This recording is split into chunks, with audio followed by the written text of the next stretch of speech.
What up though? They call me Zero, and today I gotta talk about Jeffrey Dahmer. Where do I even start? Let's talk about this maniac and what he did first, and afterwards I'll dissect the Netflix show itself. Jeffrey Dahmer is a piece of shit. I have no sympathy to this psychopath whatsoever. This guy killed 17 people, all male between the age of 14, yes, 14 and 33. Not only did he kill them, he cut their bodies into pieces, he ate some parts and kept others as souvenirs. If you watch some real footage of his interviews, you'll get a deeper understanding of his motives. He literally said he did not want to kill them, it was just a means to an end. Was it the killing that excited you, or is it what happened after the killing? No, the killing was just a means to an end. That was the least satisfactory part. I didn't enjoy doing that. That's why I tried to create living zombies. This is even worse. He felt no empathy and didn't care about his actions. He was using humans as experiments for his own pleasure. There is no defending this guy. But the same goes for the police. I get it, different times, a lot of homophobia going on, so they try to stay distant. But not only did they ignore calls from his neighbor, at the same time they are directly responsible for the killing of the 14-year-old kid, who I'll get more into later. But first, I gotta give you a complete timeline of Dahmer's crimes and how the police failed to arrest him. In 1978, Jeffrey Dahmer was home alone throughout the whole summer, and he invited a hitchhiker to his home.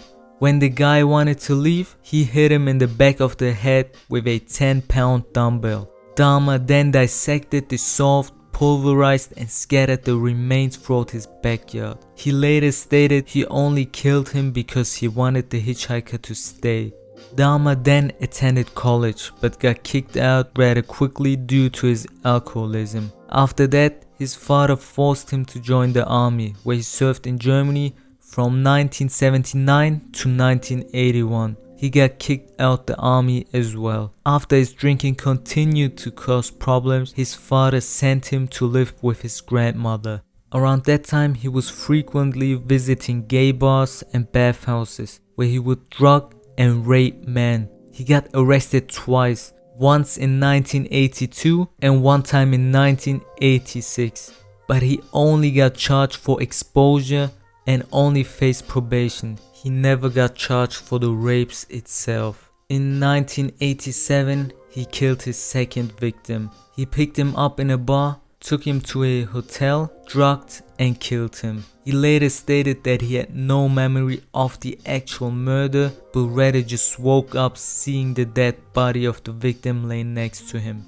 A year later, he killed two victims, another one in 1989, all male, who he met in bars, and then proceeded to drug, rape and kill. At this point, he started taking pictures of the dead corpses and preserved some victims' skulls and genitalia for display. Around that time, he finally got arrested for drugging and fondling a 13-year-old kid at his job in a chocolate factory. He was given a sentence of 5 years probation, 1 year at a work release camp, and he was required to register as a sex offender. He was released 2 months early from the work program, another major failure from our justice system, which subsequently resulted in 12 more victims in the following 2 years. Dahmer began killing around one person each week by the summer of 1991. He tried to turn his victims into zombies to act as sexual partners. He used many different techniques, such as drilling holes into their skull and injecting hydrochloric acid or boiling water into their brains. Soon, neighbors began to complain about the strange noises and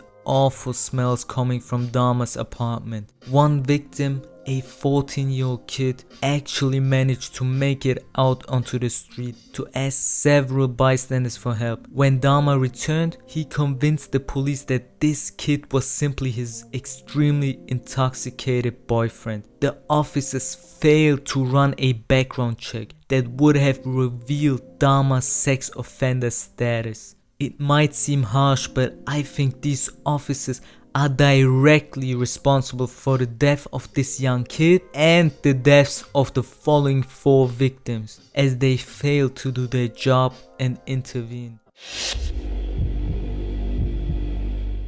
After 17 murders, on July 22, 1991, Dahmer met Tracy Edwards and invited him into his home. He promised Edwards $100 in exchange for some nude pictures. While Jeffrey seemed nice and normal at first, things changed when Edwards didn't play along. Jeff forced Edwards into the bedroom with a knife. During the struggle, Edwards was able to get free and escape out into the streets, where he flagged down a police car. When the police arrived at Dahmer's apartment, Edwards alerted them to the knife that was in the bedroom. Upon entering the bedroom, the officers found the pictures of dead bodies, which led to them finally putting Dahmer under arrest. Further investigation of the home led to them finding a head in the refrigerator, 3 more heads throughout the apartment, multiple photographs of the victims, and more human remains in the refrigerator.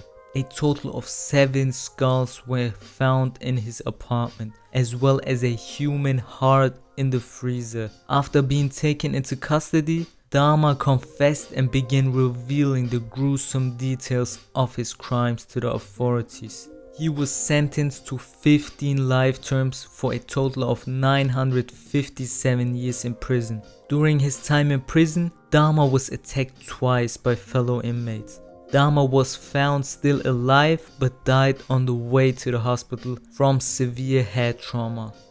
That's the full timeline of Jeffrey Dahmer's crimes. But what about the show itself? It's actually one of the best, if not the best depiction of a serial killer I've ever seen. The accuracy of the events and the set design of his apartment was on the nose. The cast was absolutely spot on and the actors did a really good job. The pacing of the show was also really good. It didn't feel too slow or too fast, it was just right. The only problem I had was the timeline being all over the place. Don't get me wrong, it's nice to jump back and forth from past to present, but it just felt a bit odd. Other than that, I have nothing negative to say about the show, but maybe that's because I saved all my negativity for all these ridiculous people on the internet. I wasn't born yesterday. I know the internet is a strange place, but it's ridiculous that people don't think there's anything wrong with being attracted to Jeffrey Dahmer. Jeffrey Dahmer's actor. Do y'all not understand this guy is meant to look and act like a serial killer, and y'all are thirsting over him? But not only the actor but also the real life Jeffrey Dahmer. Y'all are sick. What happened to he's a 10 but? This guy is a 6, but he kills, eats and turns humans into zombies? How does this boost his score up? Anyway, y'all are sick, y'all are disgusting. No wonder I can't find a girl. I'm too normal. Nowadays you need to be a serial killer or wife beater to be considered attractive. All in all, it's sad to see that this guy could have been stopped so many times, but the police and the judges never actually pulled through. What's also tragic is that the survivor Tracy Edwards, who put an end to Jeffrey's murders, never got any mental or financial help. Instead, he got left alone with his horrific experience. To be honest, it's pretty scary to think about all the horrific crimes that happened throughout history. But what's even more scary is the thought of the crimes that never actually became public.